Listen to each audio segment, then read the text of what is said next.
তো সুপ্রিয় দাখিল অষ্টম শ্রেণীর শিক্ষার্থীরা, কেমন আছো তোমরা? আশা করি সবাই ভালো আছো। তো আজকের ভিডিওতে আমরা আলোচনা করব বাংলাদেশ ও বিশ্ব পরিচয়ের একটি চূড়ান্ত সাজেশন নিয়ে। এর আগের ভিডিওগুলোতে আমরা যে সাজেশনগুলো দিয়েছিলাম সেখান থেকে তোমাদের 100%ই কমন পড়েছে। তো সেই উপলক্ষে আজকের এই ভিডিওটা তৈরি করা। তো তোমাদের এই পরীক্ষার টাইম থাকবে 3 ঘন্টা এবং পূর্ণমান হচ্ছে 100। 30 হচ্ছে নৈবিত্তিক, 50 হচ্ছে তোমার সৃজনশীল প্রশ্ন, আর 20 হচ্ছে সংক্ষিপ্ত প্রশ্ন। আমি নৈবিত্তিক প্রশ্নগুলোর উত্তর সবগুলো দেখিয়ে দিব একটা একটা করে, এবং সেই সাথে সংক্ষিপ্ত প্রশ্ন উত্তরগুলো তোমাদেরকে দেখিয়ে দিব এবং সৃজনশীল প্রশ্নগুলো দেখিয়ে দিব। এই তিনটার উত্তর থাকবে, সৃজনশীল প্রশ্নগুলো তোমাদেরকে উত্তর বের করতে হবে। তো আমি এখন একটা একটা করে নৈর্ভিত্তিক পড়বো, তোমাদের কাজ হচ্ছে আমার সাথে সাথে একটা একটা করে পড়ে নেওয়া। আমি একটা পড়বো, ভিডিওটা থামিয়ে তুমি একবার পড়বা, তাহলে এবার পড়াটা হবে। আর অবশ্যই 2-3 বার মিনিমাম রিভিশন দিবা। পরীক্ষা দেওয়ার আগ মুহূর্তে আরেকবার ভিডিওটা দেখে যাবা। এই জন্য ভিডিওটা তুমি সেভ করে রাখো। তো এখনো পর্যন্ত যারা আমাদের চ্যানেলটা সাবস্ক্রাইব করে না, তারা অবশ্যই সাবস্ক্রাইব করে পাশে থাকা বেল আইকনটি প্রেস করে দিবে এবং বন্ধুদের সাথে ভিডিওটি শেয়ার করে দিবে। 1 নম্বরে আসো, বলা হয় যে বাংলার শেষ স্বাধীন নবাব কে ছিলেন? 1 নম্বরের উত্তর হবে নবাব সিরাজউদ্দৌলা। 2 নম্বর, কোন মুঘল সুবেদার 12 ভূঁইয়াদের পরাজিত করে ঢাকা অধিকার করেন? 2-এর উত্তর হবে ইসলাম খান। খ নম্বর। এরপর এখানে একটা উদ্দীপক দেওয়া হয়েছে, 3 এবং 4 নম্বর প্রশ্নের উত্তর দাও। উদ্দীপকটা তোমরা পড়ো একটু ভিডিওটা থামিয়ে। 3 নম্বর প্রশ্ন বলা যায় খ রাষ্ট্রে কোন ধরনের শাসনের প্রতিফলন পাওয়া যায়? 3-এর উত্তর হবে উপনিবেশিক। উক্ত শাসনের ফলে খ রাষ্ট্র কি হবে? অর্থনৈতিকভাবে ক্ষতিগ্রস্ত হবে এবং পরাধীনতার শৃঙ্খলে আবদ্ধ হবে। 1 আর 2 বলবো আমি, তাহলে আমি বলতে পারি ক নম্বর উত্তর। এরপরে 5 নম্বর, কারা সর্বপ্রথম বাংলা তথা ভারতবর্ষে আগমন করে? তো 5-এর উত্তর হবে প্রথমে আসে পর্তুগিজরা বাংলায়। 6 নম্বরে বলা হয়েছে কোন যুদ্ধের মাধ্যমে ইংরেজদের হাতে বাংলার পতন ঘটে? 6-এর উত্তর হবে পলাশির যুদ্ধের মাধ্যমে ইংরেজদের হাতে বাংলার পতন ঘটে। পলাশির যুদ্ধে যখন সিরাজউদ্দৌলা হেরে যায় তখন। 7 নম্বরে আসো, সতীদাহ প্রথা বিলোপ করতে কে অগ্রণী ভূমিকা পালন করেন? 7-এর উত্তর হবে রাজা রামমোহন রায়। গ নম্বর উত্তর। ব্রিটিশদের ভাগ করো শাসন করো, ব্রিটিশদের ভাগ করো শাসন করো নীতির বহিঃপ্রকাশ কোনটি? 8-এর উত্তর হবে বঙ্গভঙ্গ রদ। বাংলাদেশে ঔপনিবেশিক যুগ ছিল কোনটি? হবে যে 1757 সাল থেকে 1947 সাল পর্যন্ত। কারণ আমরা 1947 সালে ওরা মানে চলে গেছে, ইংরেজরা দেশ ভাগ হয়ে গেছিল তখন। ঠিক আছে, মানে ভারতবর্ষ বাংলাদেশ এবং পাকিস্তান এবং ভারতবর্ষ আলাদা দুটো দেশ হয়েছে। পরবর্তী 1971 সালে পাকিস্তান আবার 2 ভাগে ভাগ হয়ে একটা বাংলাদেশ হয়েছে, একটা বর্তমান পাকিস্তান। আহসান মঞ্জিল কোন নদীর তীরে অবস্থিত? 10 নম্বর উত্তর হচ্ছে বুড়িগঙ্গা নদীর তীরে। প্রত্নসম্পদ বলতে কি বোঝায়? উত্তর হবে পুরনো স্থাপত্য শিল্পকর্ম এবং প্রাচীন আমলের মুদ্রা। ক নম্বর। 1 ও 2। পানাম নগরটি কোথায় অবস্থিত? 12 উত্তর হবে সোনারগাঁয়ে। 13 নম্বর বলা হয় যে বাংলাদেশের জাতীয় জাদুঘরটি কোথায় অবস্থিত? 13-এর উত্তর হবে শাহবাগে। এরপরে 14 নম্বরে আসো।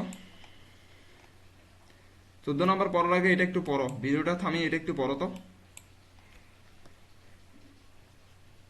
উদ্দীপকের কোন বিশ্ববিখ্যাত শিল্পীর প্রতি ইঙ্গিত করা হয়েছে?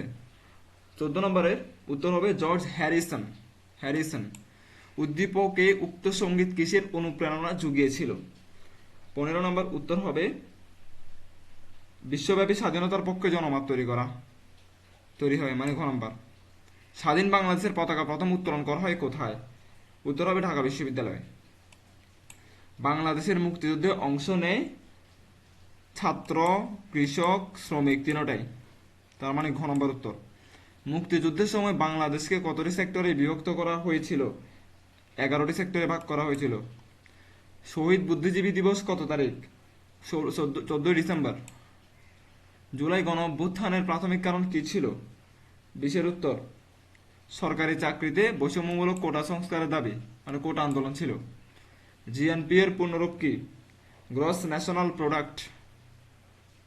গ নম্বর। এরপরে 22 নম্বরে আসো। বাংলাদেশের মোট শ্রমশক্তির শতকরা কত ভাগ কৃষিখাতে নিয়োজিত? উত্তর হবে 40। রাষ্ট্র পরিচালনার মূলনীতি 4টি কোথায় লিপিবদ্ধ করা আছে? 23-এর উত্তর হবে সংবিধানে। 24 নম্বর বলা হয়েছে বাংলাদেশের জাতীয় সংসদের মোট আসন সংখ্যা কতটি? তাহলে 350টি।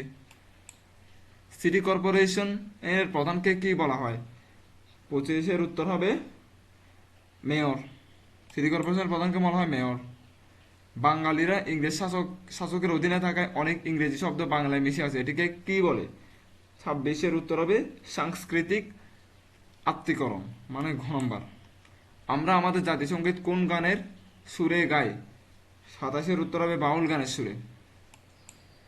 সামাজিকীকরণ প্রক্রিয়া চলতে থাকে শৈশব থেকে মৃত্যু পর্যন্ত, ঘ নম্বর। নিচের উদ্দীপকটি পড়ো। সালমার বাড়িতে কোনো অতিথি আসলে তার মেয়ে জেবা সালাম দিয়ে তাদেরকে বসতে বলে, এরপর তার মায়ের সাথে অতিথিদেরকে নাস্তা এগিয়ে দেয়। জেবার আচরণ কোন বিষয়কে নির্দেশ করে? অনুকরণ। অনুকরণ কি? তার মায়ের থেকে দেখে দেখে শিখছে এটা। জেবার আচরণে পরিলক্ষিত হয় সমাজের কাঙ্ক্ষিত আচরণ করার প্রবণতা, সমাজের নিয়ম নীতি মানার প্রবণতা, এই দুইটা। তার মানে আমি বলবো 1 ও 2। এই গেল তোমাদের সংক্ষিপ্ত নৈর্ভিত্তিক প্রশ্ন উত্তর। এরপর আমরা দেখে নিব সৃজনশীল প্রশ্ন উত্তর। তোমাদের একটা একটা করে সৃজনশীল তোমরা দেখে নাও। আলফাতা গাইড বা লেকচার গাইড, আল ইমতিহান গাইড, যেটাই বলো না কেন, গাইডগুলোতে 100% এগুলো পেয়ে যাবা তোমরা। তোমাদেরকে টোটাল 8টা প্রশ্ন দেখিয়ে দিব, তোমরা যে কোনো 5টা সিলেক্ট করে পড়বা, কারণ তোমাদেরকে যে কোনো 5টা প্রশ্ন উত্তর দিতে হবে।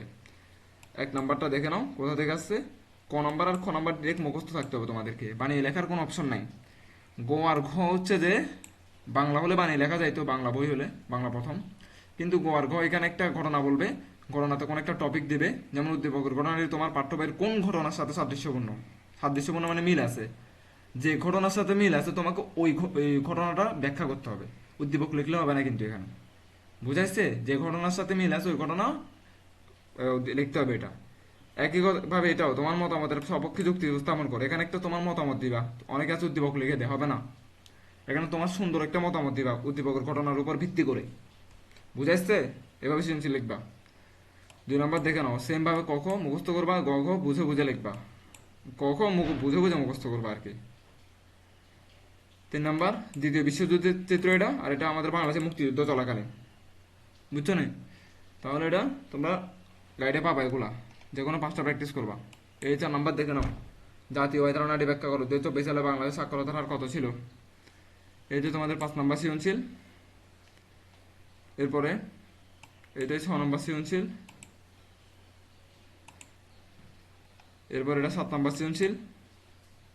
জুম করলে তো আবার বিপদ হয়ে যাবে, এটা আরেক প্রবলেম না? আচ্ছা, দেখা যাচ্ছে। তারপর এটা 8 নম্বর সৃজনশীল। এই গেল তোমাদের সৃজনশীল অংশ। সৃজনশীলের উত্তরগুলো তোমাদেরকে সব দেখিয়ে দিলাম, স্ক্রিনশট নিয়ে গাইড থেকে বের করে 5টা প্র্যাকটিস করে যাও। সংক্ষিপ্ত প্রশ্ন উত্তরগুলো বের করা যেহেতু তোমাদের জন্য ঝামেলা, এই জন্য এগুলো উত্তর রেডি করে রাখছি আমি। মান কত? 20। 15টা প্রশ্ন দেওয়া আছে, যে কোনো 10টি প্রশ্ন উত্তর দিতে হবে, 1 থেকে শুরু করে এই যে দেখো তাহলে 15টা প্রশ্ন এখানে দেওয়া আছে। তো চলো আমরা ডিরেক্ট 15টা প্রশ্ন উত্তরগুলো দেখে নিই। এই যে 1 নম্বর উত্তর, প্রথম প্রশ্ন ছিল ইংরেজ শাসনকে ঔপনিবেশিক শাসন বলা হয় কেন? সংক্ষিপ্ত করে লেখা আছে, তোমাদের কাছে যদি এটাও বড় মনে হয় তাহলে এতটুকু দাও। এই যে ঔপনিবেশিক শাসন বলে এতটুকু দিলে হবে, 2 দিয়ে দিবে। 76-এর মনন্তর বলতে কি বোঝা ব্যাখ্যা করো, এতটুকু দিলে চলবে এটা। 3 নম্বর ঐতিহাসিক স্থানগুলো আমাদের ভ্রমণ করা উচিত কেন? তারপরে 4 নম্বর স্থাপত্যকর্ম বলতে কি বোঝায়? এরপরে 5 নম্বর অপারেশন চার্চ লাইট কি ব্যাখ্যা করো।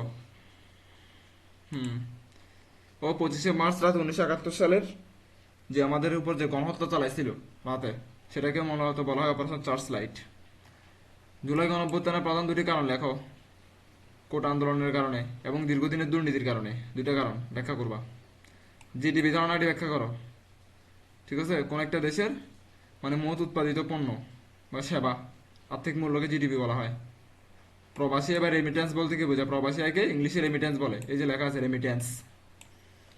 9 নম্বর সংবিধানকে রাষ্ট্র পরিচালনার মূল দলিল বলা হয় কেন? কারণ সংবিধানের ভিত্তিতে পুরো একটা রাষ্ট্র পরিচালিত হয়, আইন কানুন, শাসন ব্যবস্থা, বিচার ব্যবস্থা সবকিছুই। বিচার বিভাগ বলতে কি বোঝায়? তারপরে সংস্কৃতি বলতে কি বোঝায় ব্যাখ্যা করো।